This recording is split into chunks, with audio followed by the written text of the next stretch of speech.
everyone, and welcome to another edition of Yacht Crew Vlogs right here on Yachting International Radio. My name is Ria. I am your host, and I'm very pleased to welcome my next guest, Mike Sager. He is the co-founder of Ankor.io and Elliot Cousins as well, co-founder. Welcome, gentlemen.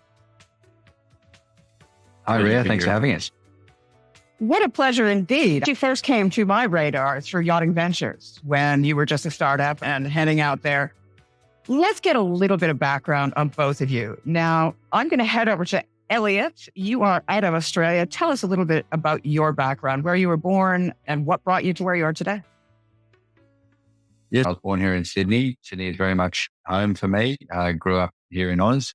Yeah, my background was really a little bit outside of yachting, very much in the tech space. So long story short, I started out in banking, actually, in corporate finance, investment banking, and then quickly realized that wasn't the right path for me and moved more into the technology side. Had a couple of my own companies, one of which was something we sold to Qantas, an airline down here you might know of, pretty big Aussie airline.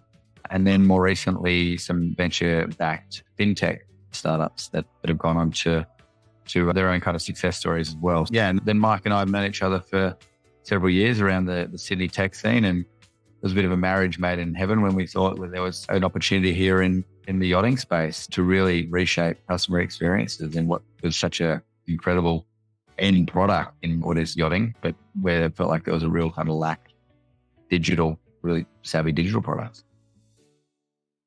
We're pleased to have you here. Now, Mike, tell us a little bit about your background. Yes, you can tell by the accent, originally from North America, born and bred in Oregon.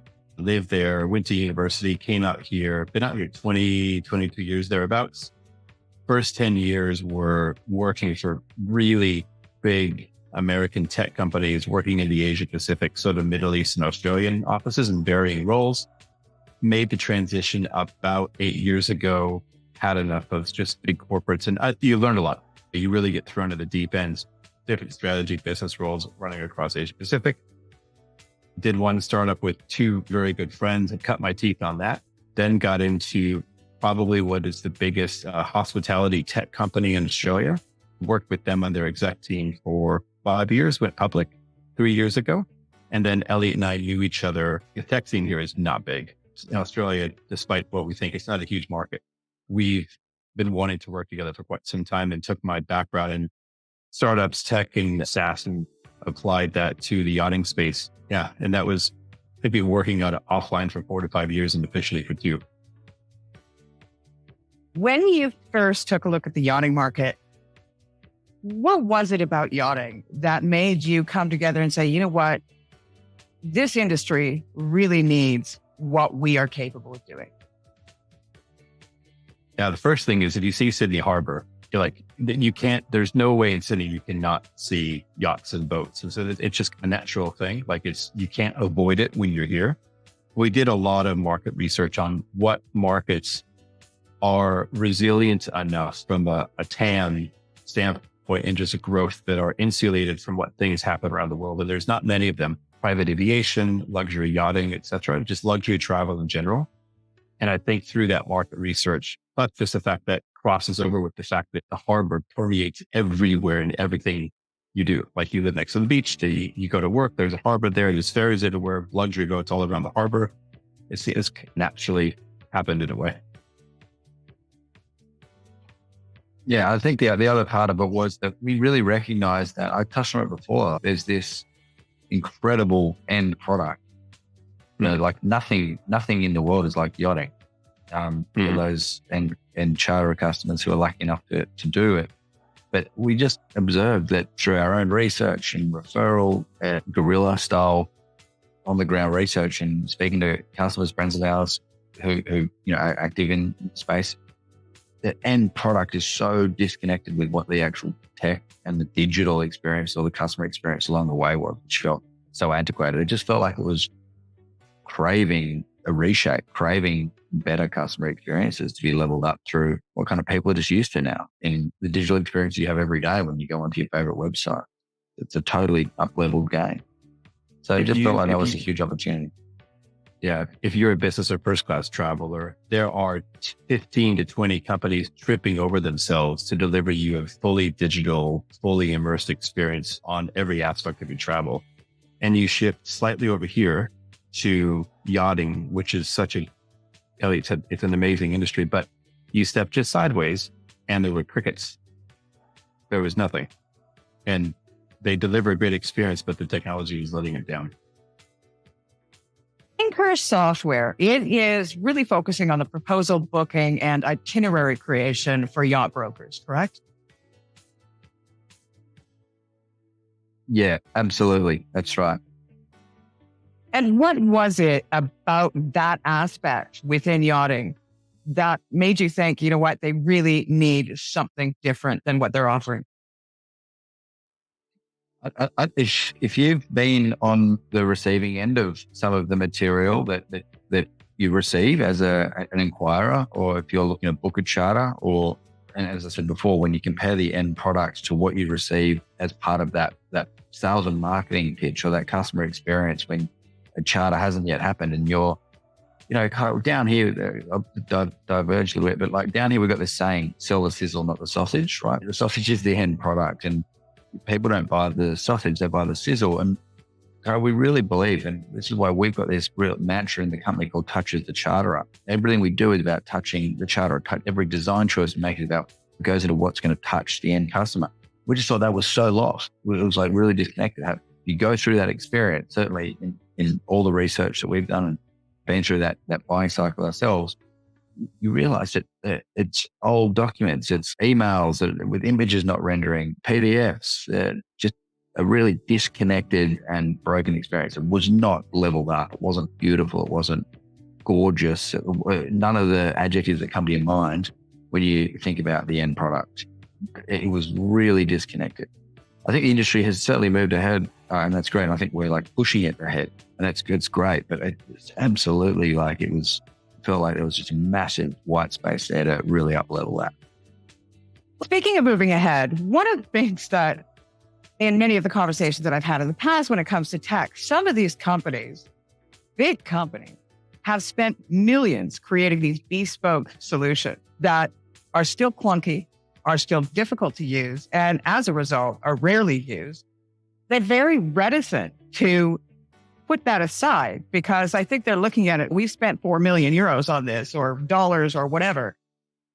Why would we change that? And when I take a look at your website and your offering, it's not only amazingly cost effective, but there's no need for someone to be a tech wizard in order to use that. And I think at the end experience for somebody not only using it, but somebody receiving it, it's really important to give it that ease of use. Yeah, it's funny you say that. The same description. So when we built our first platform, we built it like straight through processing. Everything you said from proposal, booking, guest and preferences, etc. We actually built a full end-to-end tool. We actually made the same mistake that a lot of brokerages that sunk millions into a solution did. What we didn't realize, and now we're many thousands of conversations into that, brokers every single one is unique. They have totally different processes they've organically built up over time. Our tool was too rigid. So we actually went through the same experience that those same brokerages that you just described are. We actually, we pivoted close to 18 months ago and actually stopped developing our first platform, completely went down to scratch and rebuilt from the bottom up. So our solution now that we have many products, but anything we have can plug into any way a brokerage works. So if they have a problem with yacht brochures, we can plug in our yacht database. If they're too busy to create a 22D itinerary because they have 5 other things backed up, we have a design team that can help them.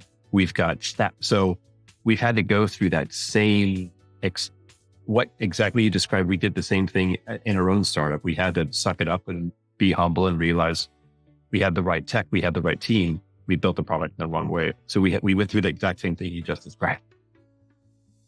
Within yachting, there's a lot of competition, no matter whether it be a boat builder, whether it be a brokerage, whether it be yacht management. Now, I imagine that there would be this sort of pride that we have our own system, but your system doesn't have to look like everybody else's. It can be tailored specifically to that company. So nobody really needs to know that it's Ankor Software. We're completely agnostic. And that's so any brokerage, any font, any hex color, any design, no brokerage looks like, we never ask for customer details. It's completely opaque. In any solution we do, there's no customer details. We're not a brokerage. We'll never be a brokerage. We just provide tools that allow them to build exactly what they want to look like. And we do it for pennies on the dollar for them having to do it in-house. When I started in media 30 some odd years ago, one of the things that I was originally taught was KISS. Keep it simple, stupid. And that is something that even to today, you have to take a look at your customers and say, okay, not that anybody is stupid, and it's probably a very outdated term, but I am that age. But you have to look at your customer and realize the lowest common denominator. It could be somebody who is very intelligent in philosophy or sales or whatever it may be. But when it comes to tech, they're basic. My mother, she's a school teacher, but when it comes to tech, there is no way. So when it comes to ease of use, is this something that any broker of whatever level of tech knowledge they have is able to just walk in and within a few hours be able to access, utilize it, and create to its full potential? Yeah, absolutely. That is a core principle. It has to be able to be easily adoptable, easily understood, to get going quickly for somebody who's not tech savvy. And the really interesting challenge in building products is you want to find this balance between making it so easy and really limited, you're really hemmed in and you can't stuff it up basically, to having quite a lot of horsepower to allow you to differentiate, to allow you to do something creative and be a little bit unbounded. And so that is the real sweet spot, giving people the power, but without the complexity. And I think that's exactly what we've done. It is, you can come in as an absolute novice and you're guided through how to use a really simple user experience. The experience is enjoyable. It's a fun place to be. It's really nice. It's a beautiful kind of product to use. So yeah, it's definitely a principle of ours is to make sure it's simple, but also finding the right balance between giving people as they graduate, as you hit your first milestone, you send out your first itinerary, send out your first yacht proposal, send out your first yacht brochure. You then start to get a little bit further along and say, oh, what does this do? Become a bit more of a power user. You realize that you can change fonts. You can play with different settings and layouts. We do have that kind of functionality built into the product so as people graduate through it and get more and more confident and comfortable with it. And it's amazing to see. It really actually is to see some of our customers who start as really simple. I just want to come in. I just want to send out a straightforward itinerary or send out a yacht selection. Very straightforward, very simple. And then they've got get creative and they create really cool proposals. They come up with different branding ideas. Yeah, pretty enjoyable to see that. The stuff, that horsepower that sits under the hood is we've got the biggest charter database in the world. There's 7,000 yachts editing and owning their own yachts. So that's the biggest charter database in the world. High-res images, descriptions, water toys, pricing, the whole lot. On the other side, you got thousands and thousands of locations. When a broker gets in, they get to draw upon their own branding, any of those yachts, any combination of those locations and piece it together and then get it up the door. You can actually get in and get out in 45 seconds. If you know that yacht, this itinerary, boom, and you're out. So it can be that quick. If somebody wanted to have a brief look or an overview of it, they have that capability of just stepping in and then stepping back out again, like many software programs that are out there. You have that 30-day trial period or something. Yeah, there's also we even have an app that it's free to download. So if you're walking up to a yacht show and that yacht behind you, if you're going to take notes on it, you can download the app for free. It's got all 7,000 of those yachts in the platform. You go to Flibs, all 122 of them, you can take notes, video, and you can test everything out before you decide to do the full-blown subscription.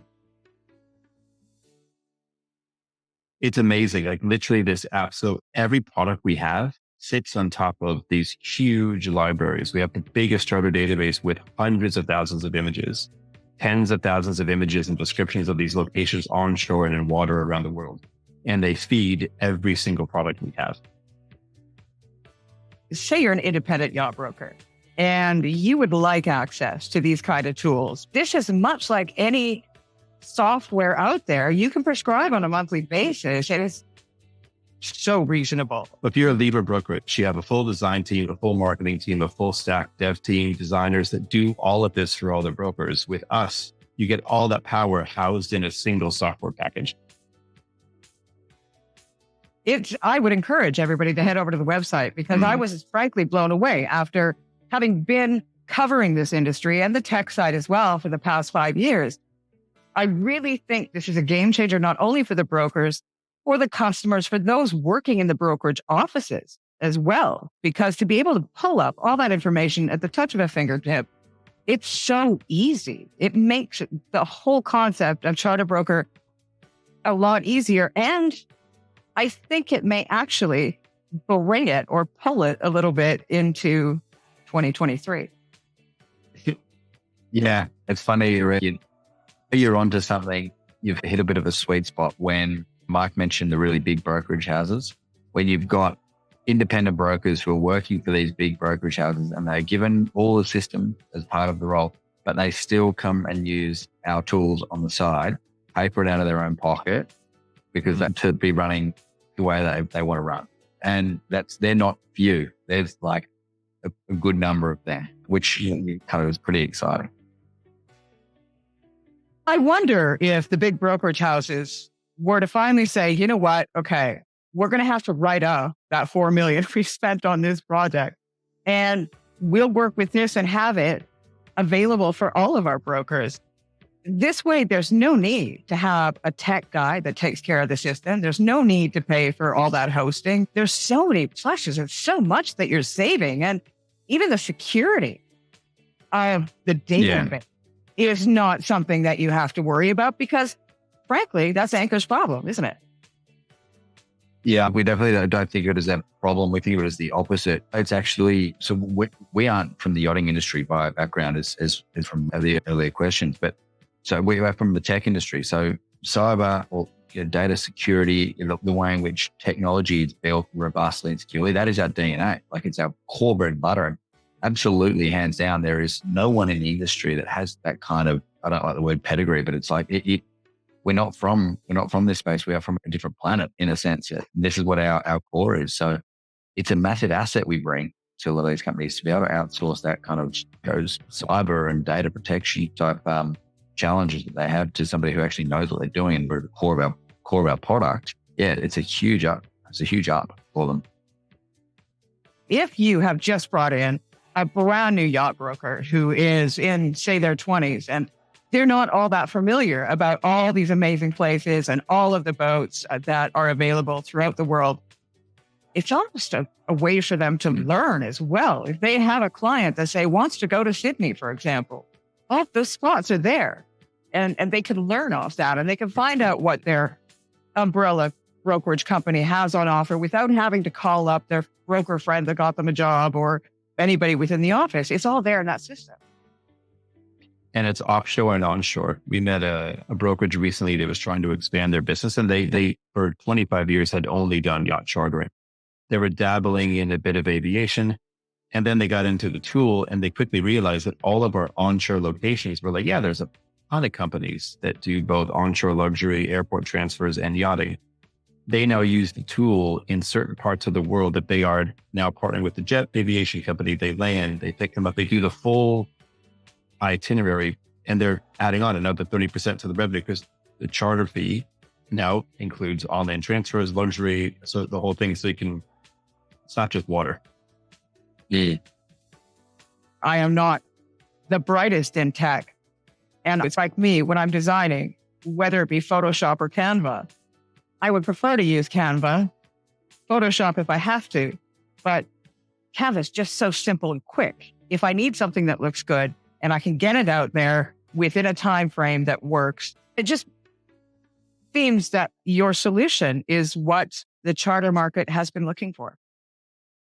It's funny you say that because Canva is an Aussie company. We're pretty proud of them too. There's an Aussie startup that came good. People sometimes call us the Canva of yachting. Wow, that's a compliment because I don't think anybody would be able to tell the difference between a $4 million system that they built themselves, or maybe they would, because actually your system seems to come off a lot better than that 4 million system that somebody has bought themselves through patchwork of other systems being brought together by a coder or whatever.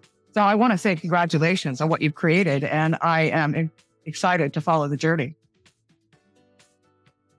Cool. It's awesome. Thanks. I want to say thank you to Mike Sager from the US, who is now in Sydney, of course, co-founder of Ankor.io, and as well, Elliot Cousins. Thank you, gentlemen, for being here.